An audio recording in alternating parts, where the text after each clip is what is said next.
ওয়ালাইকুম রহমতুল্লাহি ওয়া বারাকাতুহু। তো আমার ভাই বন্ধুরা, তোমরা সব কেমন আছো? আশা করি অনেক ভালো আছো। তো তোমরা আগেই থাম্বনেল দেখে বুঝে গেছো যে আজকের টপিক কি। ও দেখতে পাচ্ছ আমি আছি খেজুর বাগানে। তোমাদেরকে খেজুর বাগান ট্যুর দেখাবো বলে আজ চলে এসেছি আমি সৌদি আরব আল দিলাম খেজুর বাগানের মধ্যে। তো চলো আমরা যাই।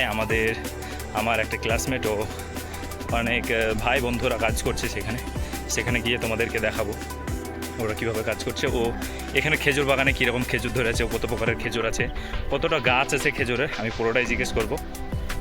তো এই প্রথমেই দেখতে পেলাম এখানে এই যে খেজুর বাগানে খেজুরও দেখতে পাচ্ছ, প্লাস এইখানে আছে ভেড়া পালন করেছে এখানে। ও এগুলো সব হচ্ছে ছোট গাছ। এই যে আর ছোটি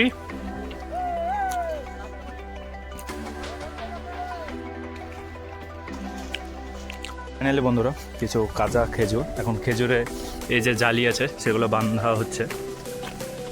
তো এই যে কিছু কাঁচা খেজুর, তো ফাইনালি আমি টেস্ট করছি যে কাঁচা খেজুর তো অনেকটাই কড়া।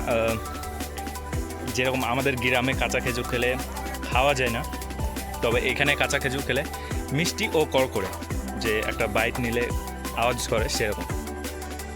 তো বন্ধুরা আজকে এলাম, আগের দিনগুলো এসেছিলাম তখন পুরোটা কাঁচা খেজুর দেখতে পেয়েছিলাম, তবে আজকে হলদে খেজুর যেটা তোমাদেরকে দেখালাম খেয়ে।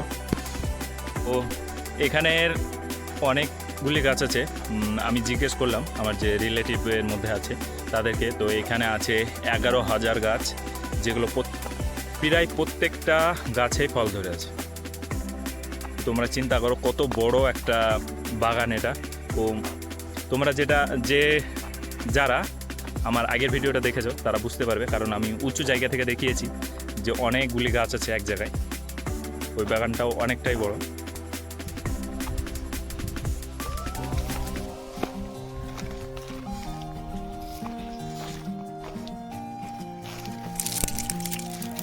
তো ফাইনালি তোমরা দেখতে পাচ্ছ এই যে এখন হলদে হয়ে এসছে খেজুর, আর কিছুদিন পর খেজুর পাকতে শুরু করবে, তখন ইনশাল্লাহ এসে তোমাদেরকে দেখাবো কীরকম। ও একটা গাছে কমসে কম 1-1 কুইন্টালের ওপর খেজুর আছে, নর্মাল গাছে। বড় গাছে তো ওর থেকেও বেশি আছে। এখানে ছোট ছোট কিছু গাছ আছে, তোমাদেরকে দেখাই, তোমরা ঠিকভাবে দেখো তাহলে বুঝতে পারবে কতটা খেজুর আছে। এই যে একটা ছোট্ট গাছ, বাস ছোট্ট গাছ, বয়সও অনেকটা না।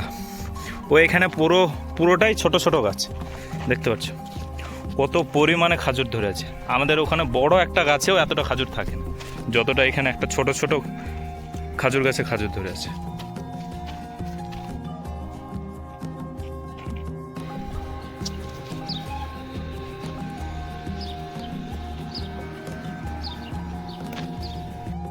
খেজুর বাগান দেখতে পেলে, খেজুরের কীরকম হাল তাও দেখতে পেলে। এটা হচ্ছে 2টা রুম যেখানে ওরা থাকে। কিছু পার্সোনাল ইস্যু থাকার কারণে ওরা সামনে আসছে না, তো আমি চাইছি তাদেরকে সামনে না আনতে, কারণ পরিবার দেখলে পরে একটু আফসোস করবে যে কাজ করছে কীরকম। তো এখানে পানি আছে, যেটা সেচ ব্যবস্থা, এখানে মোটর লাগানো আছে এই যে। তো এখানে পানি রাখার জন্য জায়গা আছে, ও ওপর থেকে পানি আসছে তোমরা দেখতেই পেলে। ওপরে যেখানে আগেকার ভিডিওতে পানির জায়গা বানানো ছিল সেটা থেকে এই যে পানি, এখান থেকে পানি পড়ছে, ও এইখান থেকে আবার হয়ে চলে যাচ্ছে ও সামনের দিকে।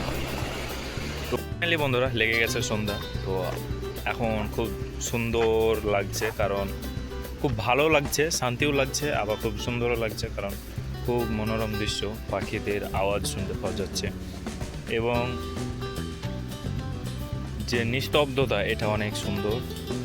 তার উপর ঠান্ডা ঠান্ডা হাওয়া, অনেক গাছ আছে তার জন্য ঠান্ডা হাওয়া। তো তোমরা যারা আছো বা কোনোদিন ভিজিট করেছো, কোনোদিন করবা, এই জিনিসগুলি দেখবে, আলহামদুলিল্লাহ অনেক ভালো লাগবে। তো আজকের ভিডিও এটুকুই ছিল, আবার দেখাবে নতুন একটি ভিডিও।